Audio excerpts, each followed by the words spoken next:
Hello, bonjour. Welcome, everyone. My name is Katie Gray, and I am the project manager here at the World Trade Centre Winnipeg. I would like to begin by respectfully acknowledging that this webinar is coming to you from Treaty 1 territory, traditional territory of the Anishinaabe, Cree, Oji-Cree, Dakota, and Dene people, and on the national homeland of the Red River Métis. So now it is time to start our webinar. I would like to introduce you to Paul Keefe. Paul is a business advisor with the World Trade Centre Winnipeg. Once working as a personal trainer and later starting his own consulting business, he's developed an ability to foster deep relationships, help individuals create clear goals and objectives, and offer them support every step of the way into seeing their ultimate business success. So we are in great hands today. Welcome, Paul. Thank you so much, Katie. I really appreciate the warm introduction. Today's session is going to be really good. Super excited to dive into the importance of a business plan for everyone. Hopefully, I won't take up too much of your time. We've got the World Cup going on, so either you're going back to work after this or you're going to go watch the World Cup. So I'll get right into it. So just to start, I want to really take the time to acknowledge each of you for showing up and learning about this aspect of your business. It's so easy for business owners to get caught up in their business, really failing to work on it, especially on the things that don't really seem exciting, like writing a detailed business plan. So by investing your time and energy into this process, you're already separating yourself from the competition and increasing your chances of success. And I've always liked to quote, how you do one thing is how you do everything. So because you're here learning about this process, it just goes to show that you're probably the type of person who stays curious and really cares about well-executed planning, both great characteristics of a business owner. So go on, give yourself a pat on the back for taking the next steps on your business journey, and that's writing a business plan.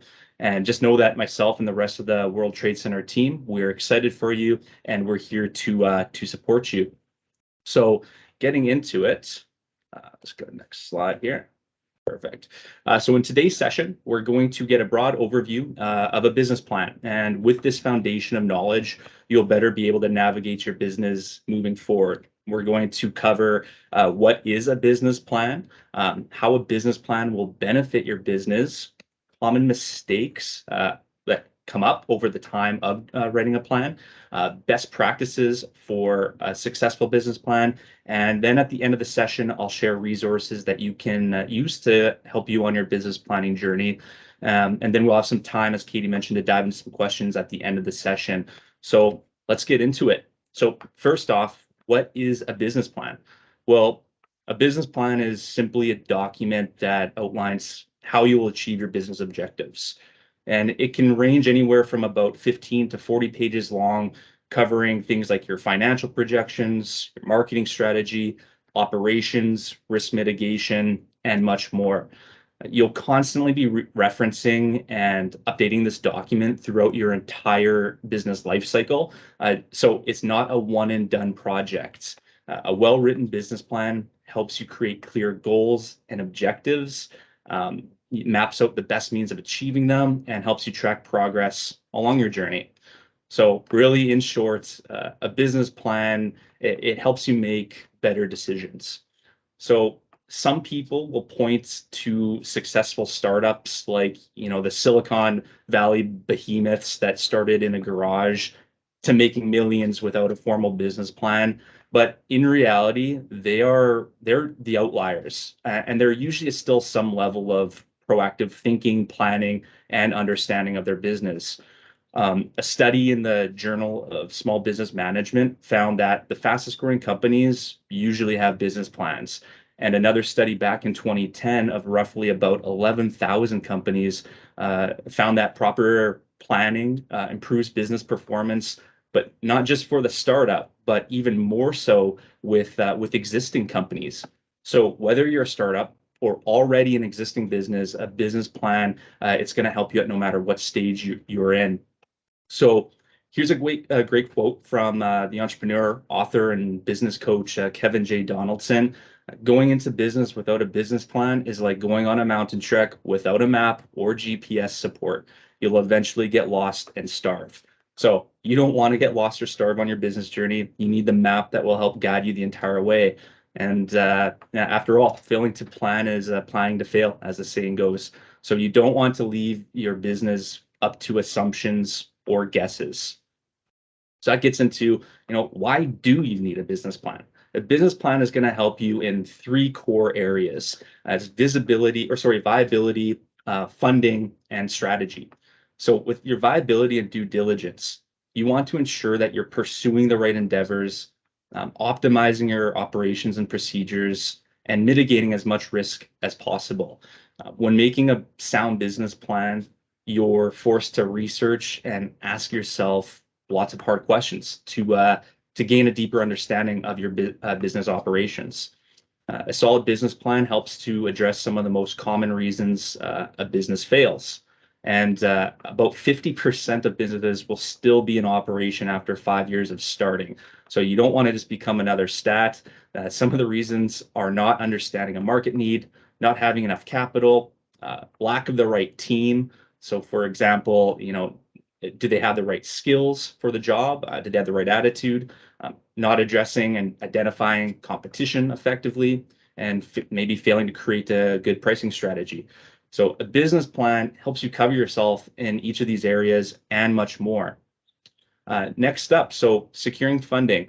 Businesses with a business plan are 2.5 times more likely to secure funding from lenders. Think about if a friend asked you for money in support of their new business. You'd most likely ask them lots of questions to get a better understanding of the business. You wouldn't just blindly hand them over cash, because they said, "Hey, it's a great business idea, Katie. Trust me." Even though Katie's probably got some good business ideas. By sharing a good business plan, you help to communicate effectively to a lender that you've done your due diligence, and this helps them minimize their risk. And lastly, with your strategy and execution, a business plan keeps your entire operation focused on the right path, and it helps you respond and adapt appropriately to internal and external forces that will really inevitably present themselves throughout your venture. You'll be able to make smarter decisions and grow much faster. Companies that write and regularly review their business plans have been shown to grow about 30% faster than those that don't have a plan. So very important stuff. So what makes up a business plan anyways? Well, there are a few key components, and in today's session, I'll give a broad overview of each so you can get a general idea of what's needed. So first, we have your executive summary and company profile. You'll need your value proposition and what your products and services are, an industry analysis, as well as market research, a sound marketing strategy, your operations and management, risk analysis and contingency planning, financial planning and projections. And we have an appendix usually at the end of a business plan as well. So let's first start. So we've got the executive summary. So an executive summary should come first in your plan, but it should be prepared last. And this is because it's really designed to take into consideration all the other elements of your business plan and present it into a really sound, compelling pitch, which is usually about 1 page, no more than 2 pages. So you'll want to describe who you are, who you help, how you help them, and why you're in business. You want to make sure that you're laying out the vision as clearly and concisely as possible. Next, we've got our value proposition and the products and services that you'll be offering. It's really common to think, you could think of this information on the slide as really helping you form your elevator pitch. So whatever you come up with, it's good to practice this often so you're ready to pitch whenever the time comes. So first off, what exactly are you selling? So this is your direct offering being sold to your clients and customers, which delivers the value proposition.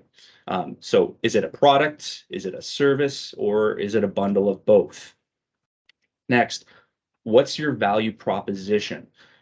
You want to highlight what makes your business shine and makes you unique. So why would a customer turn to you rather than a competitor? This is also referred to as your USP, or your unique selling proposition. What's the key benefit your solution provides? So it's important to emphasize one key benefit that your solution provides rather than just listing feature after feature out. You should articulate clearly the problem that your product and service solves. Some important questions to reflect on could be: what value are you providing? What problem are you solving? And what customer needs are you satisfying? Very important questions. Next, we've got the industry analysis. So this is all about identifying your ideal customer, learning competitor insights, and gaining knowledge on your industry as a whole. So this is where market research comes in. With market research, there are two types. So we got primary and secondary market research, and ideally you want a blend of both.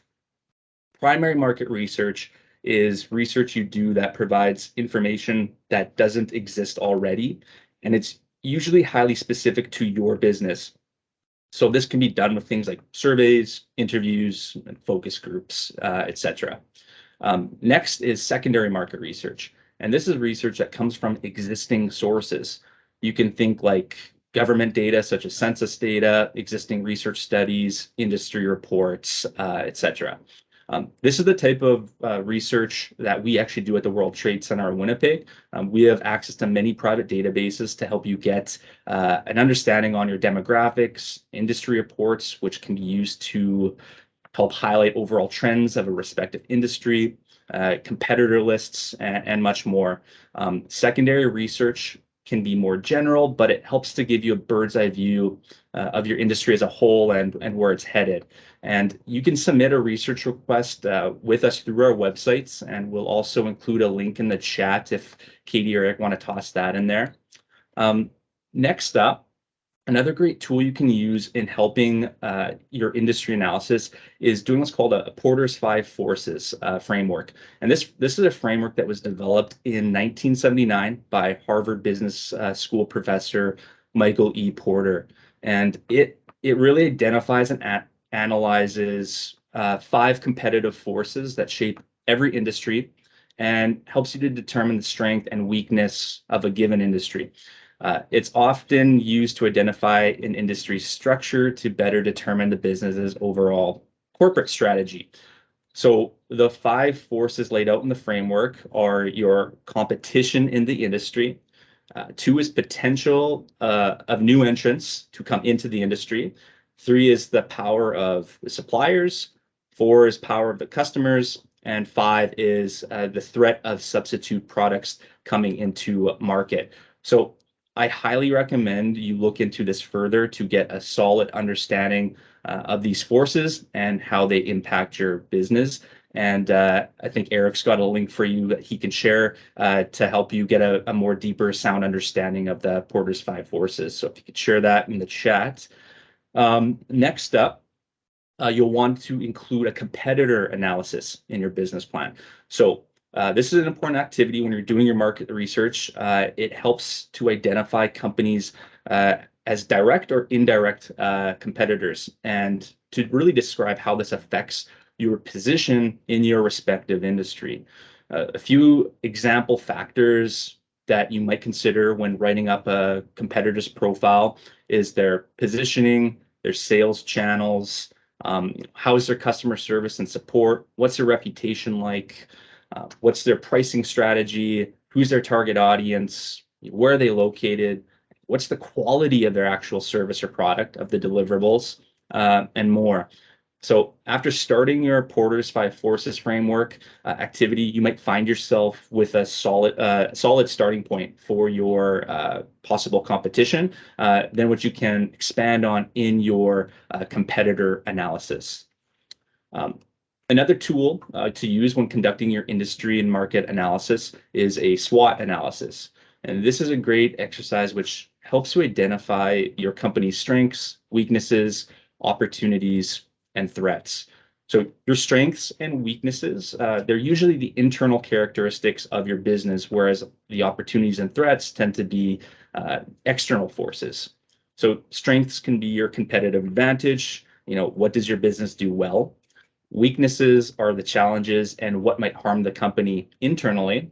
To help you identify your external threats, you can leverage a pestle analysis, which you'll learn about later when I cover risk assessment and contingency planning. And yeah, it's important to highlight that a potential threat can also turn out to be actually a great opportunity in the future. So keep that in mind when you're working through this exercise and looking to the future of your business. And also, just a quick note on SWOT, five forces, competitor analysis, and PESTLE when you learn about it. These are all tools that build upon each other and should be considered in light of the bigger picture, your business as a whole. So refer to each of these models to create a deeper and better understanding of where your business fits into its respective industry. So next up, we've got marketing strategy. You want to list out a few of the key marketing strategies you'll implement in order to find and reach your target customer. So a marketing strategy is ultimately the direction your company takes to solve your customers' problems and to add value. Areas to consider and leverage could be your branding, positioning, pricing strategy, location, how you'll promote, and marketing tools that you'll need to or that are required to meet your company's objectives. Next, an important point, you want to make sure that your method is aligned with the market research you've done. So, for example, you might live in Brandon, Manitoba, and are looking to get into selling a new health beverage. Maybe you've realized that your target market is mostly health conscious 20-year-olds. So with this information, you might want to think twice before running those newspaper or radio ads, whereas a sound content marketing strategy, leveraging the right social media platforms, that might be a better play. So next point, customer personas. To further help you along your marketing endeavors, it helps to clearly identify who you're trying to help. And this is where customer personas come in. It's important to understand your demographics. So age, gender, location, household income, for example. Their psychographics. So why they buy, their spending habits, more psychological based, and possibly firmographics. And these are highlighted characteristics in organizations used in B2B usually. And something to just remember, everyone is not your audience. You need to be specific on who your offering is for. And I always like to quote, the riches are in the niches or niches, however you want to pronounce it. Next up, we got operations and management. So this section is really designed to help explain your business model as a whole and how the business will operate. So you'll create a clear structure of the necessary processes and procedures that will help you deliver your product or service to the marketplace. This is why it's crucial to understand your business model, as the processes will change depending on the model. So are you service oriented? Are you in retail, manufacturing, e-commerce, or possibly tech-based? So a few areas of operational activities to include and look out for are research and development, manufacturing and production, inventory management, logistics, as well as human resources and internal company policies, which I'll expand more on right away. So next up, we got human resource needs. So you'll want to describe what your company's human resources needs are. Will there be employees now or later? Will there be contractors or subcontractors? What about benefits plans? Other costs to consider in your financial projections if you are hiring employees are CPP, EI, and vacation time and pay. And these are all costs that add up quickly. So you want to make sure that you understand this in detail. Next up, we've got internal company policies. So understanding your internal company policies will help your business meet the requirements of many key stakeholders in your business. For example, the CRA, suppliers, customers, employees. many businesses who fail to comply or even to simply understand these requirements can lead to a failure of the business, which is very common. So internal company policies will describe a wide array of activities, such as if your company needs to charge GST or RST, describe any industry specific requirements, workers' compensation board, workplace health and safety training. Will there be credits and accounts receivable? If you have identified key suppliers, who are they and what are their credit terms? Who will handle financial records? You'll want to identify any key insurance, permits, licenses, and rules and regulations required for your business operations. This is very important stuff.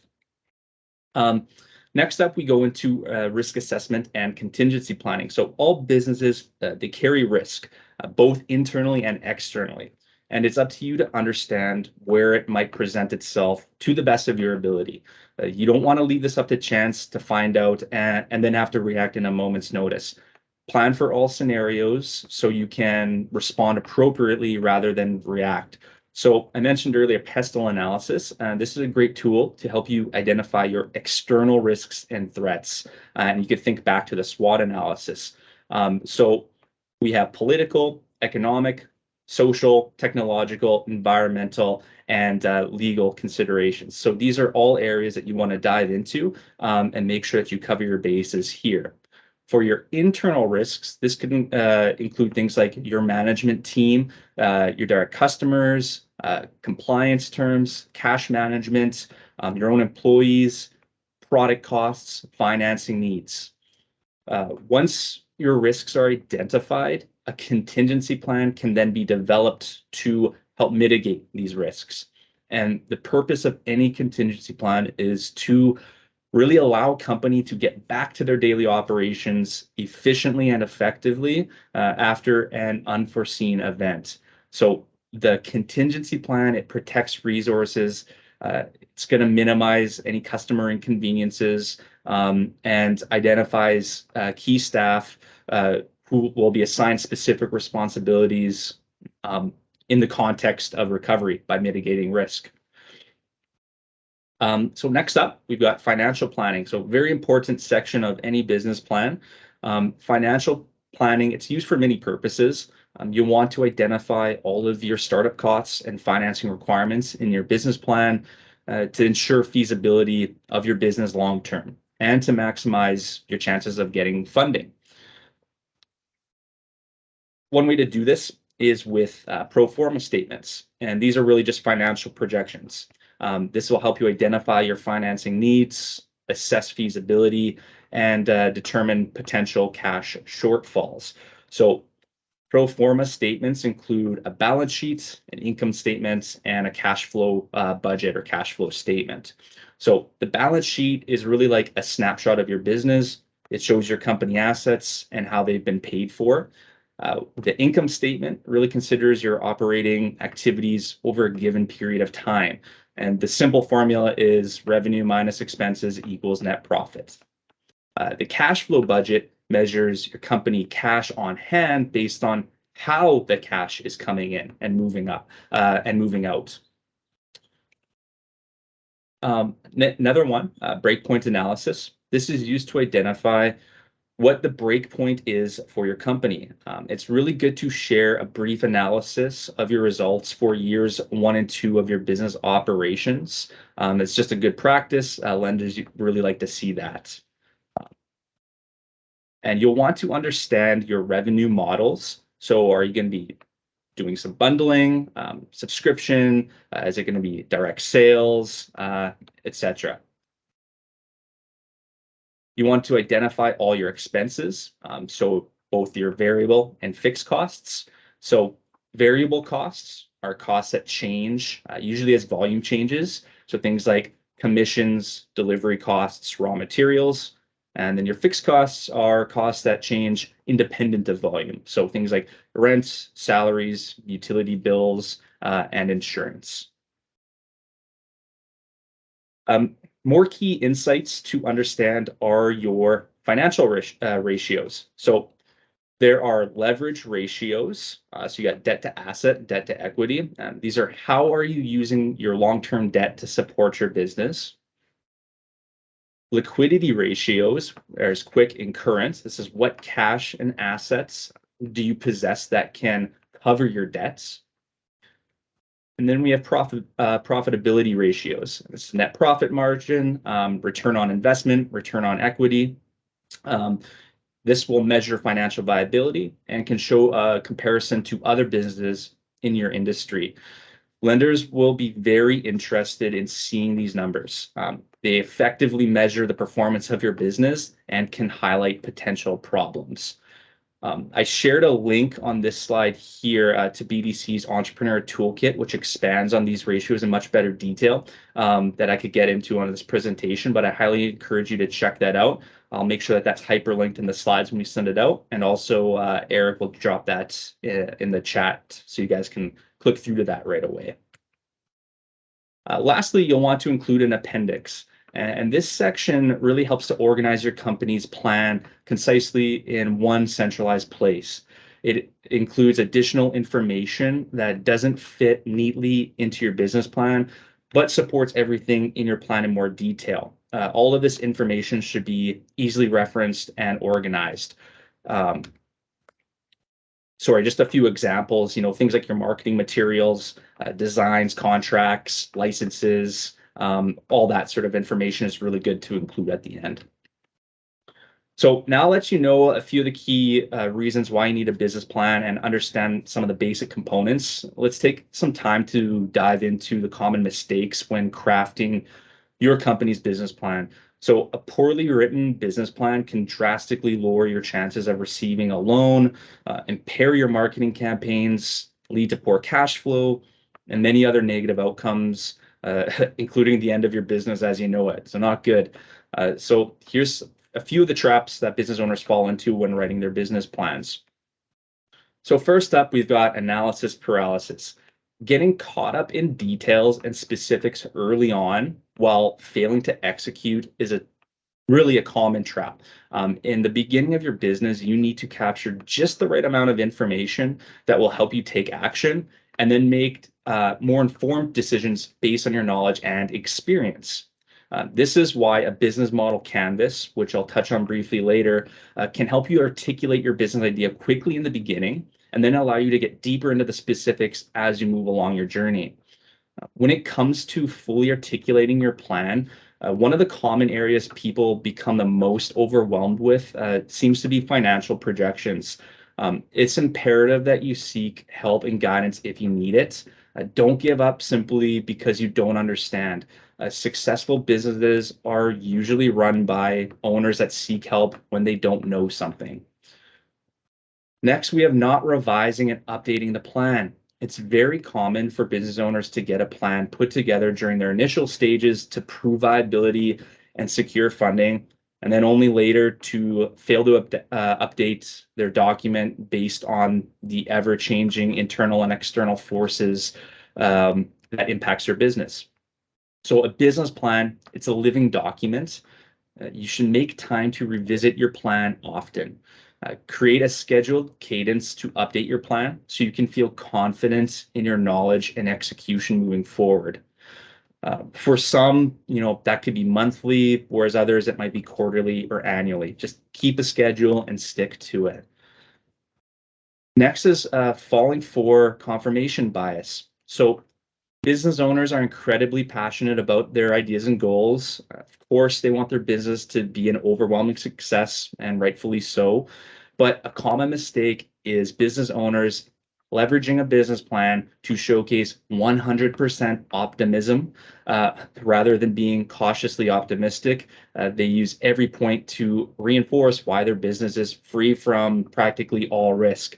And this is actually counterproductive, as lenders know that's not realistic. When you play naive and don't highlight the possible risks with a plan and how to overcome them, you show you haven't based your plan on logic and reality. So this is where you really can leverage your SWOT, PESTLE, 5 forces, and competitor analysis to help you out in this area. Next is your plan is not based on market research and customer needs. So, building off the point above, you want to make sure that your plan is based on real data, not on your assumptions.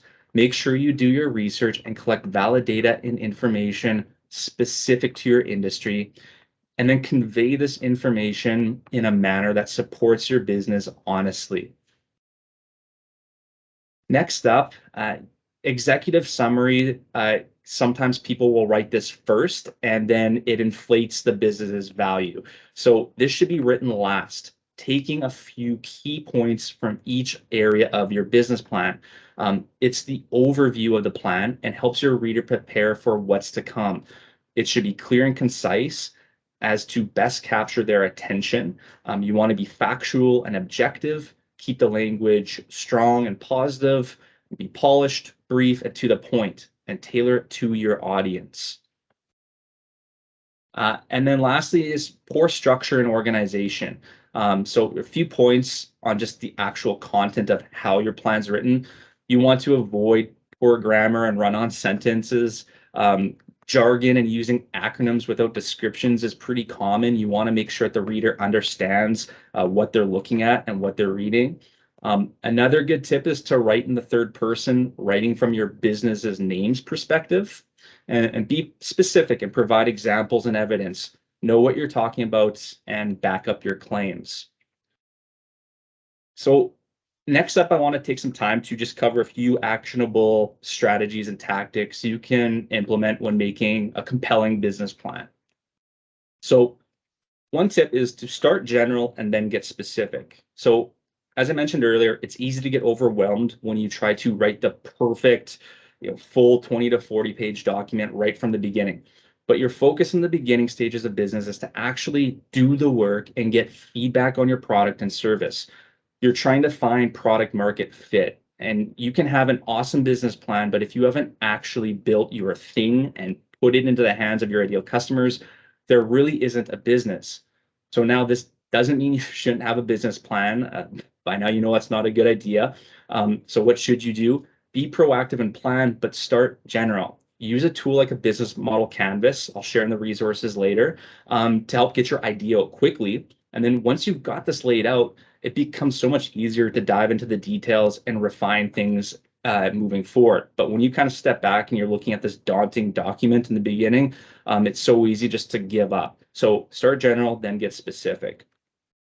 Next, review and update your plan regularly. So remember, a business plan should constantly be revisited and adapting. Don't just write one, secure your funding, and then leave it on the shelf to collect dust. Keep it close by and refer and revise it often.